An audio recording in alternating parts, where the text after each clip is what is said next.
The big giant U.S. retailer Walmart is leading the push for businesses to reinvent themselves. By the end of 2020, Walmart wants to nearly quadruple its global production of renewable energy. Daniel Renches has more. The world's largest retailer has set a goal of eventually being supplied by 100% renewable energy. Already, solar panels like these on top of its stores produce 2.2 billion kilowatt hours each year, the equivalent of powering 180,000 US households. The World Wildlife Fund says the plummeting cost of solar panels is helping the push. We're in the middle of a revolution, and sometimes it's hard to see what's actually happening around you in the middle of something. Whether it's homeowners putting solar on rooftops, whether it's communities investing in solar at utility scale or in community solar gardens, or whether it's corporations putting solar on their rooftops. We are at the crest of a wave.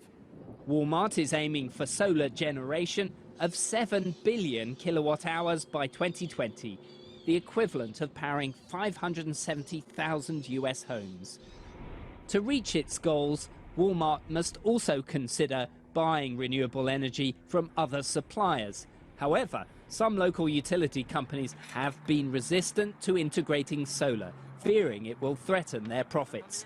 But with help from the World Wildlife Fund, Walmart and 34 other major corporations are negotiating with these traditional grid suppliers to embrace solar. It seems adversarial, really, but as we plan for the utility of the future, and we have these utility of the future discussions with utilities quite frequently, you know, we're getting comfortable where solar can fit into that long-range plan.